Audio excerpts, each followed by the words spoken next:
I'm MC Haggis, and this here is my beatboxing partner, Seamus Big Famous. Give him a sample, Seamus. Ooh, he's more amazing than Spider-Man, isn't he, folks? Ooh. This month, we're learning about trust. Putting your confidence in someone you can depend on. Now, Seamus, I trust your skills as a beatboxer, right? Right? And you, in turn, trust my skills as the world's greatest Scottish rapper, right? Right? The same way you trust my skills with mixing our music, right? What? What did you do? No, you hesitated.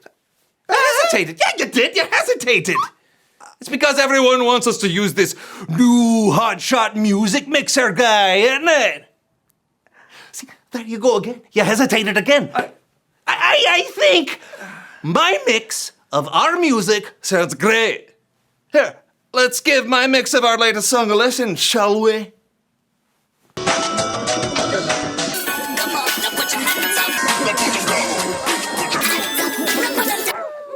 What do you think is wrong with those dogs? They sound like they're in pain or frightened. What do you think's causing all of that? Hey? What? Hey! What, you think my mix is causing that ruckus? No. I think my mix is just fine. I really don't see why I need to trust this new guy. Ha! Well, talk about timing. I just got an email with Mr. Hotshot Music Mixer of our song.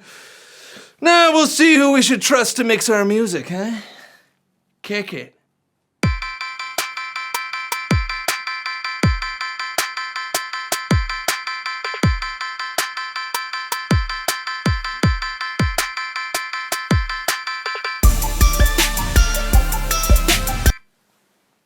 Word.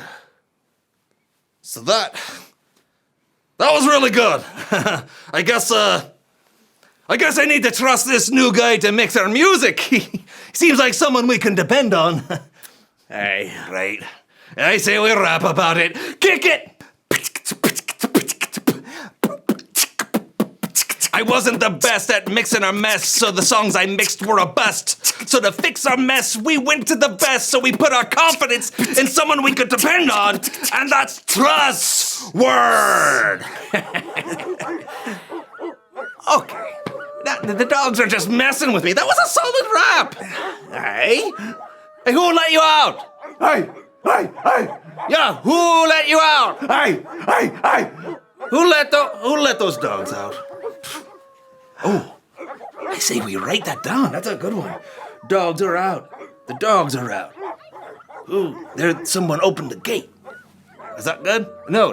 Who let the canines out? Hey! Yeah, who let those canines out? Hey! Who let those canines out? Hey!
Welcome to Story Lab. This week, we're talking about trust, while we also take a look at a story of a couple who may win the award for the oldest new parents ever.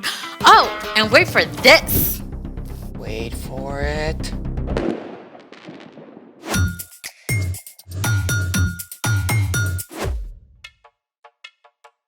Hey, I'm Amaya. And I'm Zeke. And this week, we're talking about trust, which is putting your confidence on someone you can depend on. But how do you know who you can depend on? Well, I think the best way is to look up. What do you see? The ceiling? No, imagine that we're outside. The clouds. Okay, imagine that we're outside and it's nighttime. The stars. Yeah, all those points of light way out into space. Constellations and galaxies, each one filled with more brilliant burning stars than we can imagine. And every single one points to God. I mean, God made all that out of nothing. It definitely makes me want to trust God. How many stars are there in the universe? 200 billion trillion stars! Whoa. Yeah. The sky was so amazing last night. I just have to take a picture for you. Look. Ooh, you have seriously got to upgrade. I know. I just couldn't capture it. So I looked up some pictures taken by the Hubble telescope instead. The Hubble Space Telescope has been orbiting the Earth for more than 30 years. It's about the size of a school bus and travels at 17,000 miles an hour, circling the Earth every 97 minutes. Check out this image from the Hubble. Whoa. This is the Prawn Nebula. It is 6,000 light years away. Stars are actually formed there, so the Prawn Nebula is like a nursery for baby stars. Mind blown. Whoa, wait. I know this one. It's the Veil Nebula. It's a leftover from a supernova that exploded like 20,000 years ago. Yeah, and check that one out. Oh, those look like Christmas lights. Well, the red dots are actually dying stars called red dwarfs, and the bluish dots are burnt out stars called white dwarfs. And they are all part of this huge cluster of stars called the Omega Centauri. Oh, I know him. He's a transformer. I think we're talking about something different. Oh, is that it? I want to see more stars. Well, that's all I've got. Unless What? we can make our very own stars right here in the lab. I'm ready. I don't think you're gonna need those. They're for style. Okay then, let's make it. Follow along and you can do this at home if you like. What have we got, Zeke? Step 1. Fill a big jar or vase or tank about 2/3 full of water.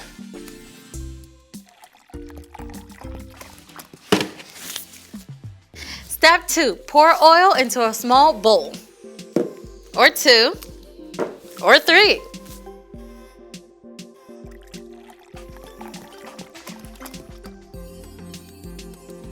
Step 3. Add 4 or 5 drops of food coloring to the oil. You can use up to 3 colors.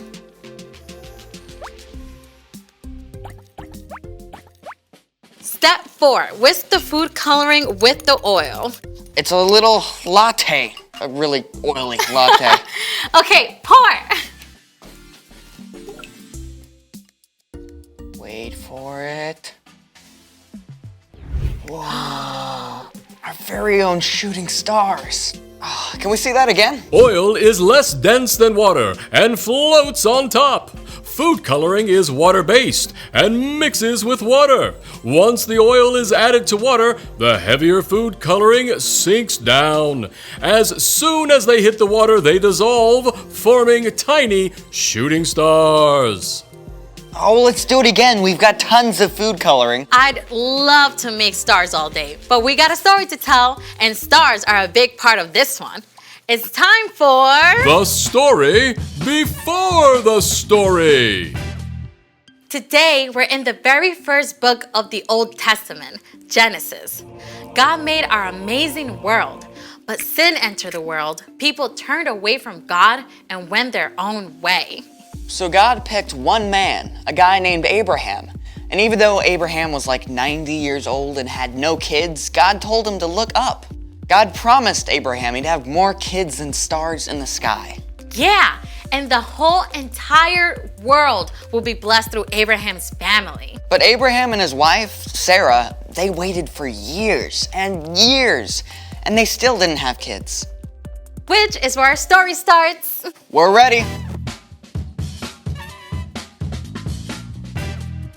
Hey everyone, I'm Brian. It's amazing how all of creation can talk to us about God. You know, after God told Abraham that he and Sarah would have more kids than there are stars, I bet they went outside at night a lot more. More children than all those stars? Are you sure that's what God said? He promised.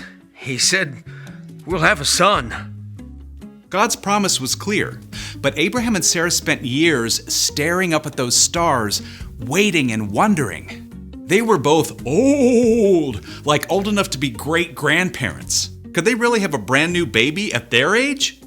But at last, one day when Abraham was 99 years old, God met with him again. It was the very hottest part of the day, and Abraham was sitting in the shade of his tent when he saw 3 strangers approaching. Abraham knew right away they were visitors from heaven. He went to greet them and bowed low to show them honor. My lord, if you are pleased with me, don't pass me by. Let me get some water so you can wash your feet and rest under this tree. Let me get you some food to give you strength, and then you can go on your way. All right. Do as you say. Now, making a fancy meal back then was a lot more than just heating something up in the microwave. Abraham found Sarah in the tent and asked her to bake bread. And then he picked the best calf from his herd and asked a servant to prepare it. Here is some stew and a fresh loaf. My wife makes the best bread in the whole land. Where is your wife, Sarah? Over there in the tent. Now, you had better bet that Sarah was listening in on this conversation. I mean, here are 3 strangers out of nowhere who Abraham believes are from God. I mean, she definitely wanted to know what was up. I will surely return to you about this time next year. Your wife, Sarah, will have a son. Now? After all this time? I'm worn out, and my husband is old. Can I really know the joy of having a baby? The Lord knew exactly what Sarah thought and said to Abraham, Why did Sarah laugh? Is anything too hard for me? I will return to you at the appointed time next year. Sarah will have a son. I didn't laugh. Yes, you laughed. Oof. Sarah seriously got called out there, but God wasn't angry with her. God was gracious to Sarah, and Sarah did become pregnant, and after some time, she gave birth to a baby boy. God has given me laughter. Actually, everyone who hears about this is going to laugh along with us. I'm so old, but here I am taking care of a baby. What should we name him? What about Isaac? Of course, Isaac! You're going to have a big family, little one. As many as there are stars in the sky. The end. So, do you know what the name Isaac means? What? One who laughs. Well, that is spot on. Can you imagine how it felt for Abraham and Sarah to wait all those years? I have a hard time just waiting for the microwave popcorn to finish. I know, right? Waiting can be hard. But here's the awesome thing. God is always trustworthy. God promised Abraham that the whole world would be blessed through his family. And it took hundreds of years, but the whole world was and is blessed because of one of Abraham's descendants. You know who I'm talking about? Yeah, Jesus. You got it. You can trust God all the time, especially when you're having to wait. Thanks, Brian. So, what is our part in the story? Well, maybe you're having to wait for a broken arm or a sprained ankle to heal. you can trust that God is still with you, and God still loves you, and you can ask for God for the patience to keep waiting. I remember when I had to wait forever when my mom said she'd get me my phone. I guess I could have trusted God more instead of just asking her, can I have my phone yet? Can I have my phone yet? Can I have my phone yet? Can I have my phone yet? Okay, yeah, we get it. Sorry. I actually had to trust God yesterday. My dad promised to play tennis with me after he got home from work, but then he had a video call that took over an hour. I had to trust God to give me a good attitude. Yeah, the truth is, we're gonna have to wait for things. Sometimes we'll have to wait on God. But even while you're waiting, you can trust that God is still there, and that God still cares about you. Got it? Got it. Wait for it. So, here's the thing. Trust God even when you have to wait. Yep, I can't wait for tonight when I get to see the actual stars. I mean, I can wait, but you get it.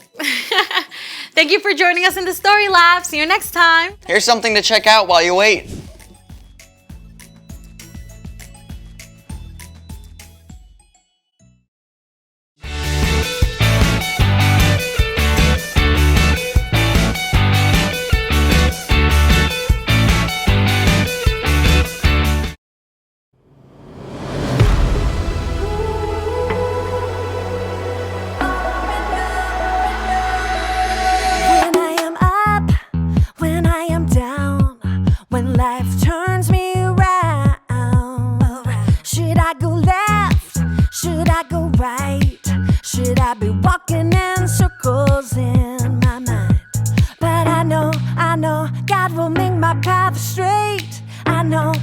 I'm gonna shout and praise. My God can be trusted over and over and over again. My God can be trusted over and over and over again. Over and over and over again.